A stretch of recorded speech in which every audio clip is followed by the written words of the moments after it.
It's chilling to think that there are killers out there right now who have gotten away with their crimes, and that with no leads and no solid evidence to be had, that the police may never catch up with them. Today, I've got a collection of some lesser known true crime murder mysteries that all fall into this category.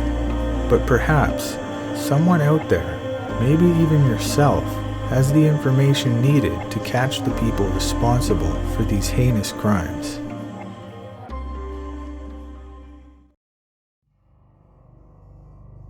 Being a typical teenager in 1999, 18-year-old Elaine Nix called her boyfriend Billy just about every day.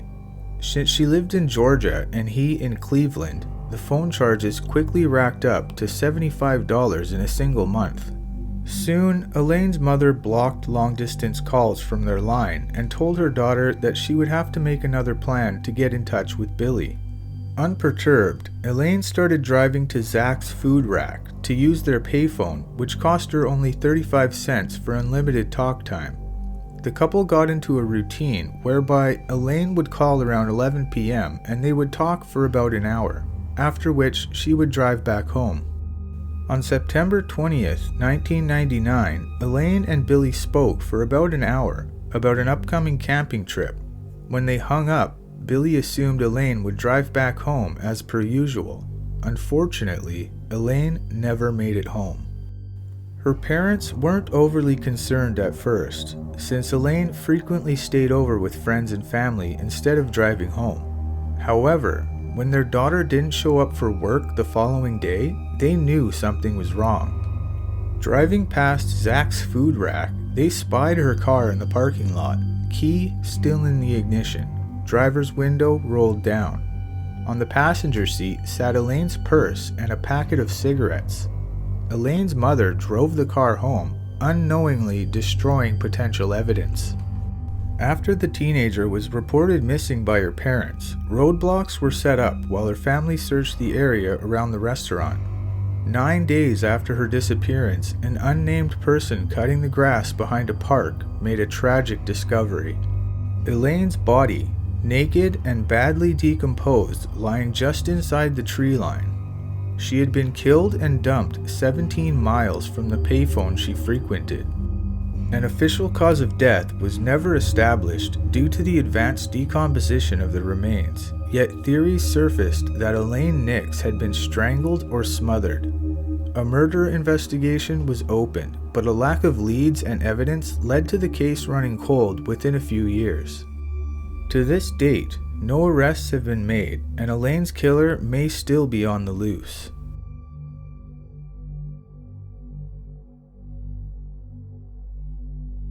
Tristan Brubach was an only child to his parents.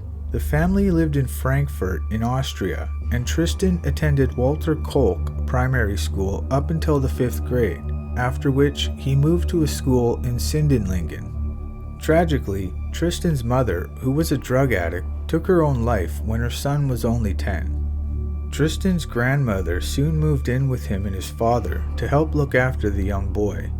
Tristan, being bored with his grandmother's company, took to hanging around outside and walking around the neighborhood until late in the evening. When he wasn't outside, he was playing video games and tending to his pet rabbit. Soon, however, Tristan started to rebel because he wanted to fit in with older kids. He started smoking in a bid to appear cool, but this didn't prevent other children from bullying him. On March 26, 1998, Tristan didn't want to go to school. He asked his father if he could go to the doctor instead, claiming that his back was sore. His father didn't fall for this story and told his son to go to school. Tristan eventually showed up to school at 9 a.m. after hanging out with a friend outside the school premises.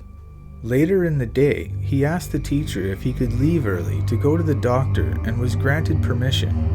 He was last seen alive at a park in front of the Frankfurt-Hoche railway station. Some of his fellow schoolmates found Tristan's lifeless body on their way home from school. They ran back to the school building to alert the teachers, and the police arrived at the scene just after 5 p.m. Tristan's body was lying in a pedestrian tunnel. He had been severely beaten, strangled, and his neck had a deep cut. Upon further inspection, police found that the boy's testicles had been removed and that flesh from his thighs and buttocks had been cut out. 3 teenagers claimed to have seen the murder take place from a distance and gave police a description of the killer. However, after a large-scale fingerprint operation, the identification of several persons of interest, and the offering of a monetary reward for information, the case remains unsolved.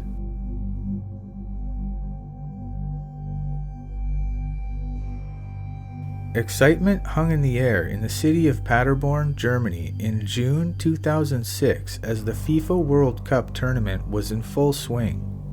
Frauke Liebs, 21, joined a friend at a local pub to watch a match between England and Sweden. At some point during the night, she borrowed another friend's cell phone battery as hers was just about dead. Before she left at 11 p.m., she put her own battery back in her phone and set off on a walk to her house, 1.5 kilometers away. Just before 1 a.m., Liebs still hadn't arrived home. Her roommates received a text from her saying that she would be back later that morning. However, Liebs never returned home and didn't arrive at work either. Her mother reported her missing the same day.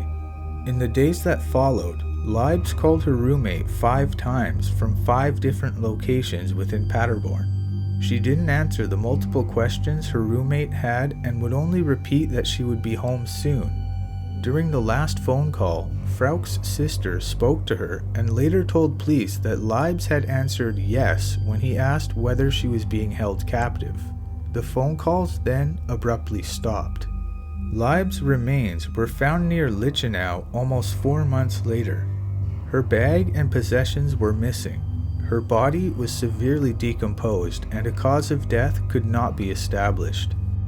Police later concluded that Liebs had been held captive for a while in Neheim before being killed and her body dumped. There were 5 initial suspects, but all were released without being charged due to lack of conclusive evidence. Frauke Liebs' murder remains unsolved.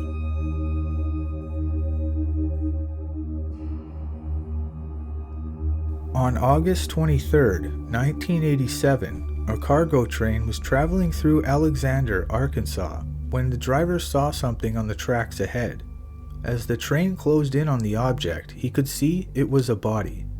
He then realized that there were in fact 2 bodies lying across the tracks in the way of the oncoming train.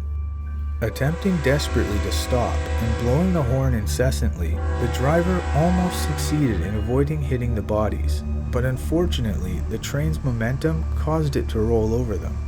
An investigation revealed that the bodies were those of 16-year-old Don Henry and 17-year-old Kevin Ives. Initially, it was suspected that the boys had fallen asleep on the tracks due to heavy use of marijuana. However, both sets of parents insisted that a second autopsy be conducted.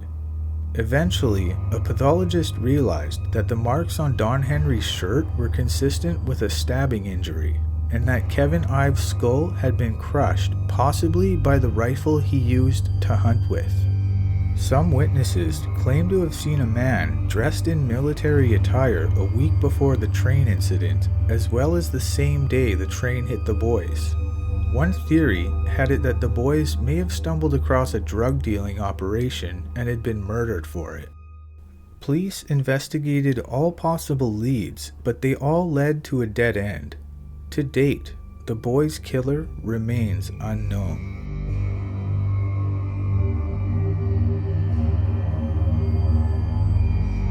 19-year-old Jenny Low Chang was a student at San Francisco State University in 1977. She took her studies seriously and booked a study session in the library basement, to which she headed at 6 p.m. on September 11, 1977. When her roommate awoke the following morning and saw that Jenny hadn't returned to the dorm room and her bed had not been slept in, she reported her missing. Only 3 hours had passed when one of the professors at the university discovered Jenny's naked body in the reading room on the 4th floor. Her head showed signs of a severe beating. She had multiple stab wounds and there was evidence of sexual assault. Several pieces of furniture in the room were broken, which pointed to a struggle, and her clothes and books were placed next to her body. It was pointed out during investigations that someone would have had to open the door to the reading room for Jenny, as it would have been locked at around 5 p.m. on a Sunday. Over 200 school staff members and 1,200 faculty members possessed keys and coded cards that could unlock that particular door. Despite the number of potential suspects, only 2 were ever questioned, a campus security guard and a faculty member. Some people were convinced the Zodiac Killer was the culprit. Nothing ever came of police investigations, and over 40 years later, Jenny's murder remains a mystery.